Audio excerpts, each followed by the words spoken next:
नमस्कार दोस्तों, निकी क्लासेज में आपका एक बार फिर से स्वागत हुआ, अभिनंदन है। दोस्तों हमारी क्लासेस चल रही थी पॉलिटिकल में हम पढ़ रहे थे प्रधानमंत्री। उनमें से हमने पंडित जवाहरलाल नेहरू, मोरारजी देसाई, इंदिरा गांधी के बारे में व गुलजार नंदा के बारे में हमने सविस्तार पूर्वक अध्ययन कर लिया। आज हम आगे अध्ययन करेंगे चौधरी चरण सिंह। कौन सा प्रधानमंत्री? चौधरी चरण सिंह। ये एक ऐसे प्रधानमंत्री थे, कब से कब तक रहे?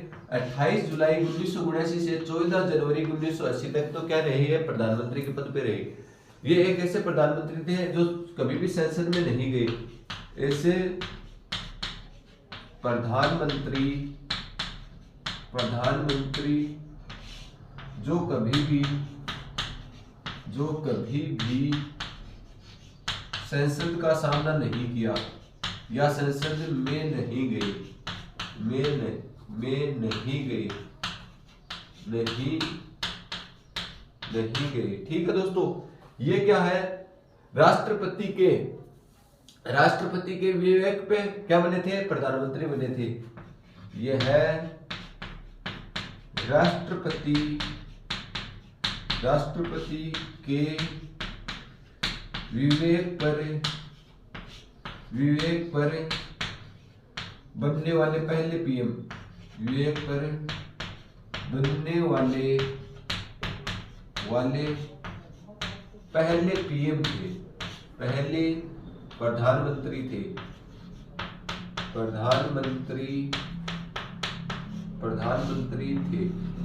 दोस्तों राष्ट्रपति के विवेक पर ही इसे प्रधानमंत्री क्यों बनाया गया? इसका रीजन ये था कि ना तो कांग्रेस अपना स्पष्ट बहुमत प्राप्त कर सकी, ना ही बीजेपी, ना ही कोई अन्य दल।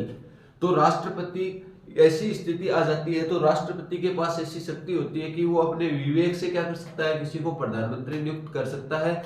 और उसे क्या करना होता है? 6 महीनों के अंतर्गत स्पष्ट बहुमत सिद्ध करने के लिए उसे 6 महीनों का टाइम दिया जाता है। तो वो 6 महीनों में क्या कर सकता है? स्पष्ट बहुमत कर देता है तो वो सरकार आगे चलाएगा। अन्यथा क्या हो जाएगी? वापिस से चुनाव 6 महीनों बाद वापिस से चुनाव होंगे। ठीक है, तो ये पहले ऐसे प्रधानमंत्री थे जो राष्ट्रपति के विवेक पर क्या बनाए गए थे? प्रधानमंत्री बनाए गए थे। क्यों बनाए गए थे? किसी भी पार्टी को क्या नहीं मिला था? स्पष्ट बहुमत प्राप्त नहीं हुआ था। ठीक है दोस्तों, और कभी भी ये क्या नहीं किया? संसद का भी कोई सामना नहीं किया। ठीक है दोस्तों, इसका जन्म दिवस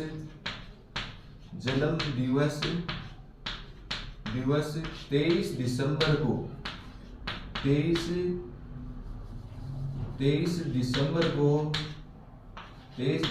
को किसान दिवस के रूप में मनाया जाता है। किसान दिवस के रूप में मनाया जाता है। दोस्तों किसका जन्मदिन? ये बहुत बार पूछा हुआ क्वेश्चन है कि किसका जन्मदिन किसान दिवस के रूप में मनाया जाता है। तो 23 दिसंबर को चौधरी चरण सिंह का जन्म दिवस किसान दिवस के रूप में मनाया जाता है। दोस्तों इनका समाधि स्थल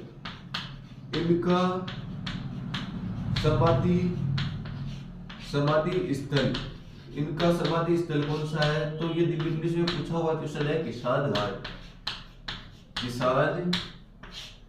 घाट क्या है? इनका समाधि स्थल है। ठीक है दोस्तों, आगे बात करते हैं अगले प्रधानमंत्री इंदिरा गांधी। इंदिरा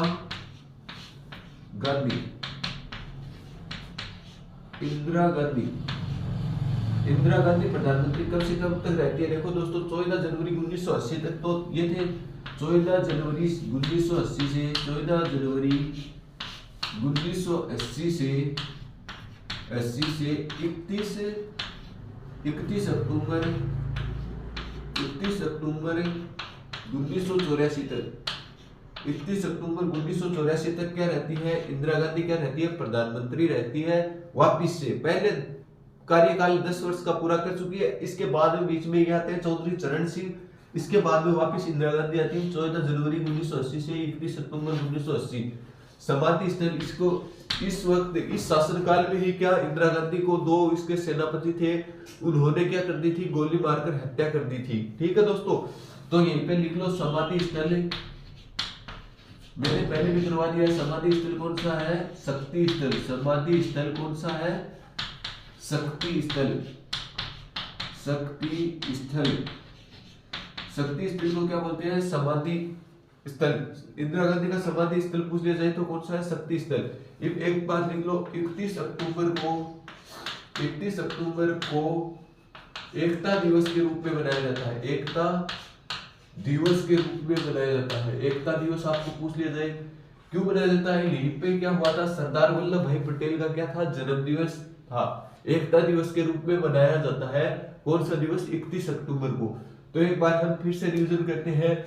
चौधरी चरण सिंह कब से कब तक प्रधानमंत्री रहे? तो 28 जुलाई 1979 से 14 जनवरी 1980 तक क्या रहे थे? ये राष्ट्र प्रधानमंत्री रहे थे। ऐसे प्रधानमंत्री जो कभी भी क्या नहीं किया? संसद का सामना नहीं किया, संसद में गए ही नहीं। और विवेक पर बनने वाले, राष्ट्रपति के विवेक पर बनने वाले पहले प्रधानमंत्री कौन है? तो चौधरी चरण सिंह है। चौधरी चरण सिंह का जन्म दिवस किसान दिवस के रूप में 31 दिसंबर को किसान दिवस के रूप में मनाया जाता है। दोस्तों ये क्वेश्चन बहुत बार पूछा हुआ क्वेश्चन है, एसएससी का फेवरेट क्वेश्चन है। इसका समाधि स्थल कौन सा है? तो इसका समाधि स्थल, चौधरी चरण सिंह का समाधि स्थल किसान घाट है। इसके बाद में वापस से इंदिरा गांधी आती है। कब से कब तक?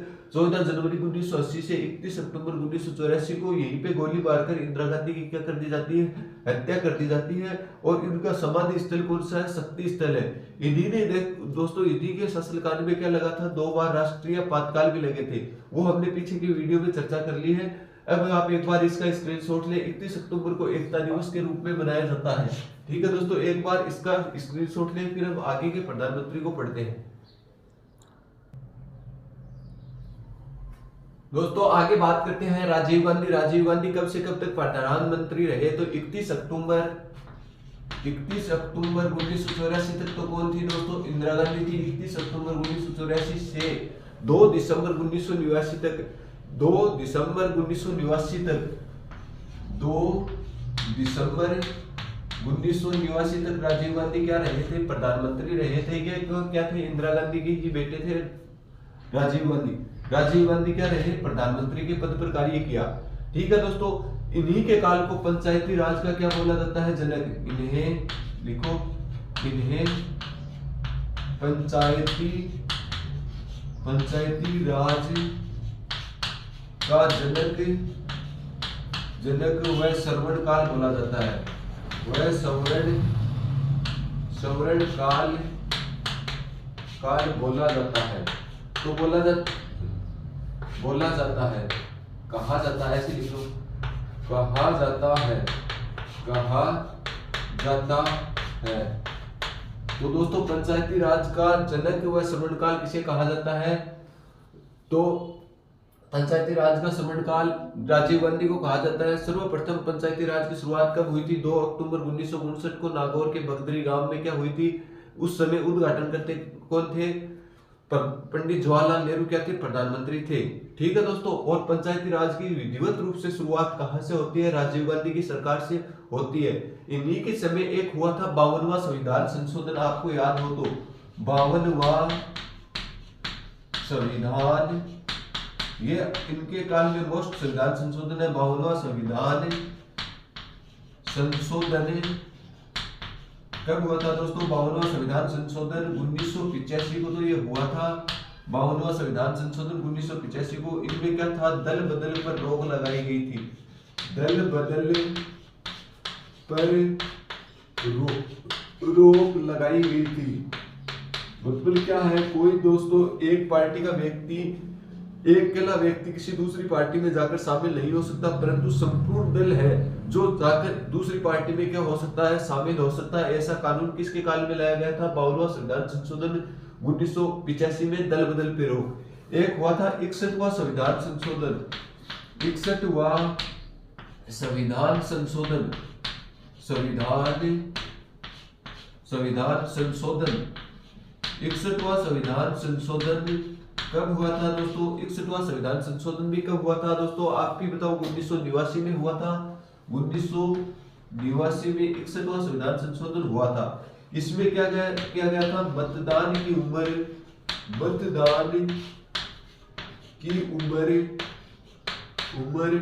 21 वर्ष से घटाकर 21 वर्ष से घटाकर घटाकर 18 वर्ष की गई, 18 वर्ष की गई।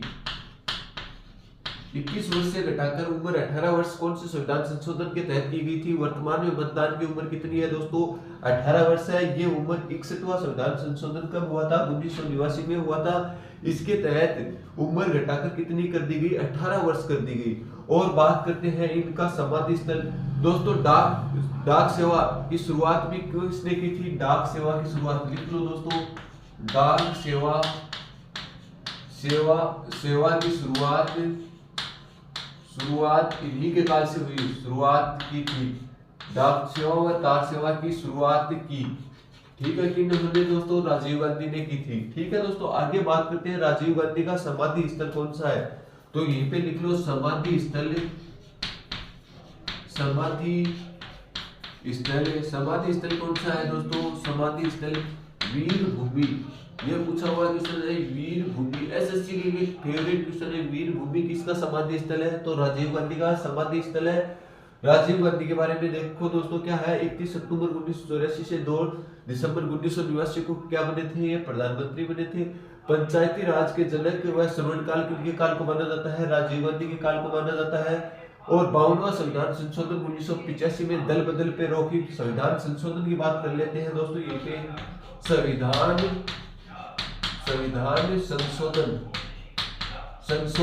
संशोधन कब हुआ की प्रक्रिया? दक्षिणी अफ्रीका के संविधान से, दक्षिणी अफ्रीका के तो संविधान से। भाग की बात करें तो भाग 22 में, भाग 20 में किसकी प्रक्रिया का वर्णन मिलता है? संविधान में संशोधन की। और अनुच्छेद की बात करें तो दोस्तों अनुच्छेद 368 के तहत, अनुच्छेद 368 के तहत संशोधन किया जाता है। ठीक है दोस्तों, 61वां संविधान संशोधन कब हुआ? 1989 में। इनमें क्या किया गया था? मतदान की उम्र 21 वर्ष से घटाकर 18 वर्ष कर दी गई थी। और इनका समाधि स्थल कौन सा है? वीर भूमि है। एक बार आप इसका स्क्रीनशॉट लें, फिर हम आगे बढ़ेंगे। दोस्तों आगे हम प्रधानमंत्री के राजीव गांधी के बाद में बात करते हैं यूपी सिंह। यूपी से कब प्रधानमंत्री बनते हैं? 2 दिसंबर 1989 तक तो कौन थे दोस्तों? राजीव गांधी प्रधानमंत्री बने थे। इनके बाद में इनका कार्यकाल 2 अक्टूबर 1989 से 10 नवंबर 1990 तक, से 10 नवंबर 1990 तक। देख लो दोस्तों इनका कार्यकाल कितने वर्ष तक रहा? कुछ भी नहीं रहा। 1989 से शुरू हुआ था, 2 दिसंबर 1989 से, मतलब स्टार्टिंग में शुरू हुआ था। 7-8 महीने क्या रहा? कार्यकाल रहा था 10 महीने तक। और 1990 में इनका कार्यकाल समाप्त हो गया। इन्होंने कुछ भी नहीं किया। क्या हो गया? अविश्वास प्रस्ताव से हारने वाले पहले प्रधानमंत्री। यही क्वेश्चन आएगा आपके जो पूछा जाएगा। तो अविश्वास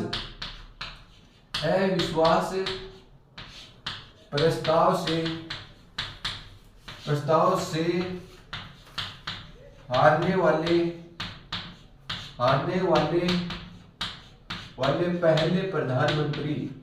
पहले प्रधानमंत्री कौन थे दोस्तों? वीपी सिंह, विश्वनाथ प्रताप सिंह। इनका पूरा नाम है विश्वनाथ प्रताप सिंह। जो क्या हुआ? अविश्वास प्रस्ताव से हारने वाले। दोस्तों चुनाव होने के बाद में 6 महीनों के बाद में बहुमत सिद्ध करना होता है। उसमें अविश्वास प्रस्ताव लाया जाता है राष्ट्रपति के समक्ष उसके बहुमत का। और वो बहुमत सिद्ध नहीं करने के कारण, अविश्वास प्रस्ताव के कारण क्या हो गया? अपना पद को खोना पड़ा, उसे हारना पड़ा। ठीक है दोस्तों, इसके बाद में बात करते हैं अगले प्रधानमंत्री चंद्रशेखर कब से कब तक रहे? तो 10 नवंबर 1990 से 10 नवंबर 1990 से कब तक प्रधानमंत्री के पद पर रहे थे? 31 जून 1991 तक। 31 जून 1991 तक कौन प्रधानमंत्री रहे? चंद्रशेखर क्या रहे? प्रधानमंत्री रहे। इन्होंने क्या काम किया था? समाजवादी विचारधारा का जनक माना जाता है। तो आपसे पूछ लिया जाए समाजवादी विचारधारा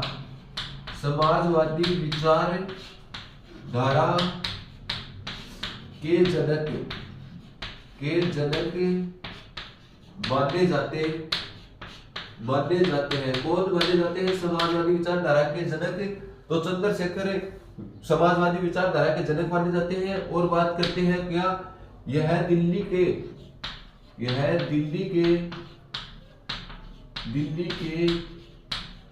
लाल किले पर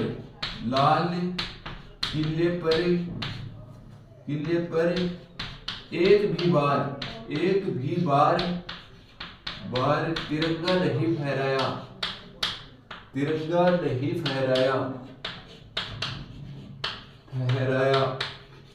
ठीक है दोस्तों, एक भी बार क्या नहीं फहराया, दिल्ली के लाल किले पर तिरंगा नहीं फहराया, क्योंकि अगस्त में तिरंगा फहराने का 15 अगस्त को, देखो दोस्तों 15 अगस्त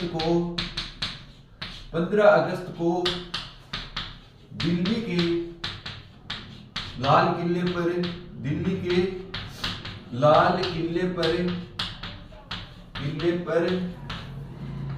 तिरंगा फहराने का काम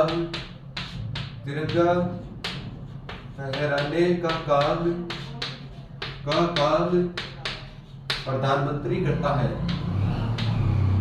प्रधानमंत्री करता है। जबकि 26 जनवरी को तिरंगा फहराने का काम, ये पे लिख लो, 26 जनवरी को राष्ट्रपति फहराते हैं। दिल्ली के लाल किले पर 2 बार 15 अगस्त को तिरंगा फहराने का काम कौन करता है, तो प्रधानमंत्री करता है। जबकि 26 जनवरी को दिल्ली के लाल किले पर तिरंगा फहराने का काम कौन करता है, तो राष्ट्रपति करता है। तो उनका कार्यकाल देखो 10 नवंबर से स्टार्ट हुआ था 1990 से 31 जून 1991 को इनका कार्यकाल समाप्त हो गया। तो इनको मौका ही नहीं मिला दिल्ली के लाल किले पर तिरंगा फहराने का। तो ये ऐसे प्रधानमंत्री थे जो एक भी बार तिरंगा नहीं फहराया। इनकी एक पुस्तक पूछी जाती है, पुस्तक का नाम है जिंदगी का कारवां। ये मस्त पुस्तक है, बहुत बार एसएससी की पूछी हुई पुस्तक है। पुस्तक कौन सी है, जिंदगी का कारवां। जिंदगी का कारवां पुस्तक किसकी है, तो ये पूछी हुई पुस्तक है, किसकी है, चंद्रशेखर की है। तो दोस्तों एक बार फिर से रिवीजन करते हैं। वीपी सिंह 2 दिसंबर 1989 से 10 नवंबर 1990 तक अविश्वास प्रस्ताव से हारने वाले पहले प्रधानमंत्री बने। फिर इसके बाद में चंद्रशेखर आते हैं 10 नवंबर 1990 से 31 जून 1991 तक। समाजवादी विचारधारा के जनक किसे माने जाते हैं, चंद्रशेखर को। यह दिल्ली के लाल किले पर भी एक भी बार तिरंगा नहीं फहराया। तिरंगा फहराने का काम 15 अगस्त को लाल किले पर प्रधानमंत्री करता है, जबकि 26 जनवरी पर राष्ट्रपति करता है। चंद्रशेखर जी की पुस्तक है कौन सी, जिंदगी का कारवां। ये पुस्तक मोस्ट है, एसएससी बार बार इससे पूछती है। तो एक बार आप इसका स्क्रीनशॉट लें, फिर हम एक आगे प्रधानमंत्री पढ़ते हैं। दोस्तों आगे बात करते हैं हम पीवी नरसिम्हा राव के बारे में। पीवी नरसिम्हा राव कब से कब तक प्रधानमंत्री रहे, 31 अक्टूबर 1991 से 16 मई 1996 तक क्या रहे थे, ये प्रधानमंत्री के पद पर कार्य किया था इन्होंने। इन्हें उदारीकरण का जनक कहा जाता है, एक बात तो लिखो। आगे बात करते हैं दोस्तों कौन से प्रधानमंत्री पीवी नरसिम्हा राव के बारे में कब से कब तक प्रधानमंत्री रहे थे, तो 31 मई 1991 से 16 मई 1996 तक क्या बने थे, ये प्रधानमंत्री बने थे। इन्हें उदारीकरण का जन्मदाता माना जाता है। कौन सी नीति का, उदारीकरण नीति का जन्मदाता माना जाता है। इन्हीं के काल में 1991 में उदारीकरण, निजीकरण और वैश्वीकरण की नीति अपनाई गई थी। तो ये दोस्तों आपके अलग से, जैसे आप सेकंड ग्रेड की तैयारी कर रहे हो तो आपको इकोनॉमिक्स में टॉपिक मिलेंगे, उदारीकरण क्या है, निजीकरण क्या है और वैश्वीकरण क्या है। इनके बारे में सविस्तार पूर्वक सेकंड ग्रेड में आपके टॉपिक है। तो आपसे पूछा जा सकता है कि उदारीकरण, निजीकरण और वैश्वीकरण का जनक किसे माना जाता है, तो पीवी नरसिम्हा राव को माना जाता है। दोस्तों इन्होंने पूर्व की ओर देखो नीति अपनाई। तो आपसे पूछ सकता है पूर्व की ओर देखो नीति किस प्रधानमंत्री ने अपनाई, तो भारत में जो पूर्वी राज्य है, 7 महीनों वाले राज्य हैं, उनके बारे में विशेष उच्च दर्जा देने के लिए या कुछ उसको विशेष सुविधा उपलब्ध कराने के लिए ये नीति अपनाई गई थी, पूर्व की ओर देखो नीति। ठीक है दोस्तों, सर्वाधिक घोटाले आपको पूछा जाए, सर्वाधिक घोटाले किस प्रधानमंत्री के कार्यकाल में हुए थे, तो पीवी नरसिम्हा राव के काल में सर्वाधिक घोटाले हमारे भारत देश में हुए थे। ठीक है दोस्तों, ये प्रधानमंत्री बनने से पहले संसद के किसी भी सदन के क्या नहीं थे, सदस्य नहीं थे। ये देखो दोस्तों, संसद के किसी भी सदन के सदस्य नहीं थे। इनका मतलब ये क्या है, राष्ट्रपति के विवेक पर बनने वाले दूसरे पीएम है। तो राष्ट्रपति के विवेक पर बनने वाले पहले पीएम मैंने बता दिया था, वीपी सिंह क्या बने थे, अविश्वास प्रस्ताव से हार गए थे और राष्ट्रपति के विवेक से बनने वाले प्रथम पीएम थे। ठीक है दोस्तों, आगे बात करते हैं राष्ट्रपति के विवेक पर बनने वाले दूसरे पीएम, इन्हीं के बारे में एक चीज और लिख लो दोस्तों, 73वां व 74वां संविधान संशोधन, 73वां व 74वां संविधान संशोधन, संविधान संशोधन, 73वां व 74वां संविधान संशोधन दोस्तों कब हुआ था? तो कब हुआ था दोस्तों? 1993 को 73वां व 74वां संविधान संशोधन हुआ। ये किन्हीं के काल में हुआ था 73वां व 74वां संविधान संशोधन, जो पंचायती राज से संबंधित था। पीवी नरसिम्हा राव के काल में हुआ था। 73वां संविधान तो संशोधन तो था पंचायती राज से संबंधित था। और ये किससे संबंधित था? 74वां संविधान संशोधन नगर पालिका व नगर परिषद, नगर पालिका किससे संबंधित था? जो 73वां संविधान संशोधन पंचायती राज से संबंधित था और 74वां संविधान संशोधन नगर पालिका से संबंधित था। दोस्तों एक बार आप इसका दोस्तों उम्मीद करता हूं कि आपने मैंने जो पढ़ाया है, जैसे पीवी नरसिम्हा राव के बारे में 31 मई 1991 से 16 मई 1996 तक क्या बने थे? प्रधानमंत्री बने थे। उदारीकरण का जन्मदाता माना जाता है। उदारीकरण, निजीकरण, वैश्वीकरण की नीति किसने बनाई? पीवी नरसिम्हा राव ने। पूर्व की ओर देखो नीति, पीवी नरसिम्हा राव ने। सर्वाधिक घोटाले किनके काल में हुए? पीवी नरसिम्हा राव के काल में हुए थे। और प्रधानमंत्री बने थे तब किसी भी संसद का क्या नहीं थे? संसद के किसी भी सदन का सदस्य नहीं थे। संसद के मैंने 2 सदन बताए हैं, लोकसभा और राज्यसभा, उनमें से किसी भी सदन का क्या नहीं थे? सदस्य नहीं थे। 6 महीनों के अंतर्गत इन्होंने क्या ली थी? सदस्यता ग्रहण की थी और ये क्या बने थे? प्रधानमंत्री बने थे। इन्होंने काल में 73वां व 74वां क्या हुआ? संविधान संशोधन हुआ। 73वां संविधान संशोधन पंचायती राज से संबंधित है और जबकि 74वां संविधान संशोधन नगर पालिकाओं से संबंधित है। उम्मीद करता हूं दोस्तों आपको मेरा पढ़ाया हुआ अच्छे से समझ में आ रहा है। तो चैनल को ज्यादा से ज्यादा लोगों को शेयर कीजिए और आप भी इस चैनल को सब्सक्राइब कर लें ताकि आने वाली सूचनाएं आपको जल्द से जल्द मिल सके। और आप यहीं पर ही हमारे चैनल पर कई प्रकार की क्लासेस चल रही है, जैसे मैथ हो गई, राजस्थान जीके की भी अच्छी न्यू तरीके से भूगोल की क्लासें जो मैं लेकर आ रहा हूं आपके लिए, और पॉलिटिकल की क्लासें तो आपकी चल ही रही है। दोस्तों आज के लिए इतना ही, धन्यवाद। आगे करेंगे अगले वीडियो में।